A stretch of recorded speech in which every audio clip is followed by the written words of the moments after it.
ಚಿತ್ರದಲ್ಲಿ ಕಾಣ್ತಿರುವ ಹಾಗೆ ಜ್ಯೋತಿರಾಜ್ ಅಲಿಯಾಸ್ ಕೋತಿರಾಜ್ ಪ್ರಪಂಚದಾದ್ಯಂತ ಗೊತ್ತೇ ಇರುತ್ತದೆ. ಇವರ ಹಿಂದಿನ ಅಸಲಿ ಸತ್ಯ ನೀವೇನಾದ್ರೂ ಕೇಳಿದ್ರೆ ಕಣ್ಣಲ್ಲಿ ನೀರು ಬರೋದು ಪಕ್ಕ.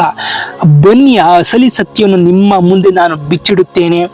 ಇವರ ಹೆಸರು ಜ್ಯೋತಿರಾಜ್ ಅಲಿಯಾಸ್ ಕೋತಿರಾಜ್ ಅಂತಲೂ ಕರೆಯುತ್ತಾರೆ. ಜ್ಯೋತಿರಾಜ್ ಅವರು ಹುಟ್ಟಿದ್ದು ತಮಿಳುನಾಡಿನಲ್ಲಿ. 3 ವರ್ಷ ಮಗು ಇದ್ದಾಗ ಜಾತ್ರೆಯಲ್ಲಿ ಕಳೆದು ಹೋಗುತ್ತಾರೆ. ಆದರೆ ಕರ್ನಾಟಕ ಹೇಗೆ ಬಂದರೂ ಅವರಿಗೆ ಇದುವರೆಗೂ ಕೂಡ ಗೊತ್ತಿಲ್ಲ. ಆದರೆ ಒಂದು ದಿನ ಇವರು ಫ್ಯಾಮಿಲಿ ಕೈಗೆ ಸಿಗುತ್ತಾರೆ. ಆ ಮಗುವನ್ನು ತೆಗೆದುಕೊಂಡು ಹೋಗಿ ಸಾಕುತ್ತಾರೆ. ಅವರ ತಂದೆ ತಾಯಿ ಗಾರೆ ಕೆಲಸವನ್ನು ಮಾಡಿಕೊಂಡು ಸಾಕ್ತಾ ಇರುತ್ತಾರೆ. ಆದರೆ ಒಂದಿನ ಅವರ ಅಪ್ಪ ಅಮ್ಮ ಯಾರದೋ ಮಾತಿಗೆ ಅವರನ್ನು ಮನೆಯಿಂದ ಹೊರಗಡೆ ಹಾಕ್ಬಿಡ್ತಾರೆ. ಅವರ ಮನಸ್ಸಲ್ಲಿ ತುಂಬಾ ಬೇಜಾರಾಗುತ್ತದೆ. ನನ್ನನ್ನು ಸಾಕಿದ ಸ್ವಂತ ಅಪ್ಪ ಅಮ್ಮನೇ ಹೊರಗಡೆ ಹಾಕಿದ ಮೇಲೆ ನಾನು ಯಾರಿಗೆ ಬೇಕಾಗಿಲ್ಲ ಎಂದು ಕೋತಿರಾಜ್ ಅವರು ಚಿತ್ರದುರ್ಗದ ಕೋಟೆಗೆ ಹೋಗಿ ನಾನು ಸಾಯಬೇಕು ಎಂದು ನಿರ್ಧಾರ ಮಾಡುತ್ತಾರೆ. ಆತ್ಮಹತ್ಯೆ ಮಾಡಿಕೊಳ್ಳಲು ಹೋಗುತ್ತಾರೆ. 2 ಉಪಾಯವನ್ನು ಕೂಡ ಹೂಡುತ್ತಾರೆ. ಆ 2 ಉಪಾಯ ಕೂಡ ಸಕ್ಸಸ್ ಆಗುವುದಿಲ್ಲ. ಕೋತಿರಾಜ್ ಅವರು ದೊಡ್ಡ ನಿರ್ಧಾರವನ್ನು ತೆಗೆದುಕೊಳ್ಳುತ್ತಾರೆ. ಒಂದು ದೊಡ್ಡ ಬಂಡೆಯನ್ನು ಏರಿ ನಾನು ಸಾಯಬೇಕು ಅಂತ ಹೋಗುತ್ತಿರುತ್ತಾರೆ. ಚಿತ್ರದುರ್ಗದ ಕಲ್ಲಿನ ಕೋಟೆ ನೋಡೋಕೆ ಪ್ರವಾಸಿಗರು ಬಂದಿರುತ್ತಾರೆ. ಈ ಬಂಡೆಯನ್ನು ಹತ್ತುವುದನ್ನು ನೋಡಿ ಯಾರೋ ಕ್ಲೈಂಬಿಂಗ್ ಅಥವಾ ಸ್ಪೋರ್ಟ್ಸ್ ಮ್ಯಾನ್ ಅಥವಾ ಇರಬೇಕು ಎಂದು ಎಲ್ಲರೂ ಶಿಳ್ಳೆ ಕೇಕೆ ಚಪ್ಪಾಳೆ ಹೊಡೆಯುತ್ತಾರೆ. ಇದನ್ನು ನೋಡಿ ಕೋತಿರಾಜ್ ಅವರು ಆಶ್ಚರ್ಯ ಪಡುತ್ತಾರೆ. ಇವರ ಮುಂದೆ ನಾನು ಸಾಯೋಕೆ ಅವರ ಮನಸ್ಥಿತಿ ಅವರಿಗೆ ಒಪ್ಪುವುದಿಲ್ಲ. ಅವರು ಅಲ್ಲಿಂದ ಇಳಿದು ಬರುತ್ತಾರೆ. ಅವರನ್ನು ಜನರು ಕೇಳುತ್ತಾರೆ, ನೀವು ಸ್ಪೋರ್ಟ್ಸ್ ಮ್ಯಾನ, ಕ್ಲೈಂಬಿಂಗ್ ಟ್ರೈನರ್ ಎಂದು ಕೇಳಿದಾಗ ಅವರು ಮೂಕನಾಗಿ ಅಲ್ಲಿಂದ ಬಂದು ಬಿಡುತ್ತಾರೆ. ಜ್ಯೋತಿರಾಜ್ ಅವರು ಒಂದು ಜಾಗದಲ್ಲಿ ಕುಳಿತು ಯೋಚನೆ ಮಾಡ್ತಾರೆ. ನಾನು ಸಾಯುವುದಿಲ್ಲ ಎಂದು ಪ್ರಮಾಣ ಮಾಡುತ್ತಾರೆ. ಈ ಬಂಡೆಗಳ ಮೇಲೆ ಹತ್ತುವುದನ್ನೇ ನಾನು ಕಲಿಯುತ್ತೇನೆ ಎಂದು ಶಪಥ ಮಾಡುತ್ತಾರೆ.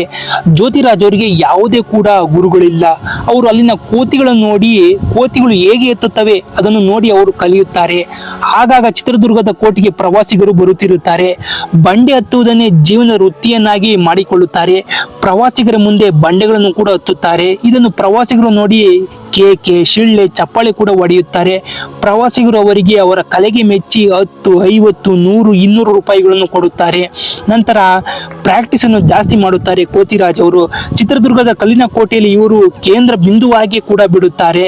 ಪ್ರಪಂಚದ ದೊಡ್ಡ ದೊಡ್ಡ ಚಾನೆಲ್ಗಳು ಬಂದು ಇಂಟರ್ವ್ಯೂಗಳನ್ನು ಇವರನ್ನು ಮಾಡುತ್ತದೆ. ಯಾವುದೇ ಸಹಾಯವಿಲ್ಲದೆ, ಸಲಕರಣೆ ಕೂಡ ಇಲ್ಲದೆ ಭಾರತದ ದೇಶದ ಕರ್ನಾಟಕದ ರಾಜ್ಯದ ಚಿತ್ರದುರ್ಗದ ಕಲ್ಲಿನ ಕೋಟೆಯನ್ನು ಇಂತಹ ವ್ಯಕ್ತಿ ಇದ್ದಾರೆ ಎಂದು ಸುದ್ದಿಯಾಗುತ್ತಾರೆ. ಅವರ ಬಗ್ಗೆ ಡಾಕ್ಯುಮೆಂಟರಿಯನ್ನು ಕೂಡ ಬರೆಯುತ್ತಾರೆ. ದೊಡ್ಡ ದೊಡ್ಡ ಬಂಡೆಗಳನ್ನು ಯಾವುದೇ ಸಲಕರಣೆ ಇಲ್ಲದೆ ಹತ್ತುತ್ತಾರೆ ಎಂದು ಸುದ್ದಿಯಾಗುತ್ತಾರೆ. ಇಂತಹ ಬಂಡೆಗಳನ್ನು ಹತ್ತುವ ಪ್ರಪಂಚದಲ್ಲಿ 7 ಜನಗಳಲ್ಲಿ ಕೋತಿರಾಜ್ ಅವರು ಕೂಡ ಸೇರಿಕೊಳ್ಳುತ್ತಾರೆ.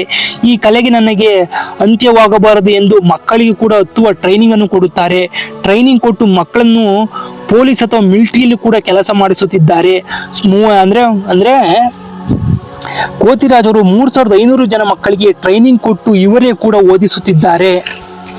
ನಂತರ ಅವರ ತಂದೆ ತಾಯಿ ಬಂದು ನಮ್ಮದು ತಪ್ಪಾಯಿತು ಎಂದು ಕ್ಷಮೆ ಕೇಳಿದಾಗ ಅವರ ತಂದೆ ತಾಯಿ ಜೊತೆ ಕೋತಿರಾಜ್ ಅವರು ಹೋಗ್ತಾರೆ. ಇವತ್ತು ಅವರ ಮನೆಯಲ್ಲಿ ಇವರು ಕೂಡ ಅವರನ್ನೇ ಸಾಕುತ್ತಿದ್ದಾರೆ. ಅವರು ಮನೆಯಲ್ಲಿದ್ದ ಒಬ್ಬ ಮಗನಿಗೂ ಕೂಡ ಮದುವೆ ಮಾಡುತ್ತಾರೆ ಕೋತಿರಾಜ್ ಅವರು. ಇನ್ನೊಬ್ಬನಿಗೆ ಸ್ವಂತ ಗಾಡಿಯನ್ನು ಕೂಡ ತೆಗೆದುಕೊಟ್ಟಿದ್ದಾರೆ ನಮ್ಮ ಕೋತಿರಾಜ್ ಅವರು. ಇವತ್ತು ಅವರು ಮನೆಯ ಸಂಪೂರ್ಣ ಜವಾಬ್ದಾರಿಯನ್ನು ಕೋತಿರಾಜ್ ಅವರು ಹೊತ್ತಿದ್ದಾರೆ. ಇಷ್ಟು ಕೋತಿರಾಜ್ ಅವರ ಜೀವನ ಎಷ್ಟು ಕಷ್ಟವಾಗಿತ್ತು. ಆ ಕಷ್ಟದಲ್ಲಿ ಅವರು ಸಾಯಬೇಕು ಅಂದಾಗ ಸಾಯುವುದಿಲ್ಲ ಎಂದು ನಿರ್ಧಾರ ಮಾಡಿ ಇವತ್ತು ಪ್ರಪಂಚದಾದ್ಯಂತ ಪರಿಚಯ ಆಗಿದ್ದಾರೆ ಈ ನಮ್ಮ ಕೋತಿರಾಜ್ ಅವರು. ಈ ಮಾಹಿತಿ ಇಷ್ಟ ಆಗಿದ್ರೆ ಲೈಕ್ ಮಾಡಿ, ಶೇರ್ ಮಾಡಿ, ಕಮೆಂಟ್ ಮಾಡಿ. ಎಲ್ಲರಿಗೂ ಧನ್ಯವಾದ.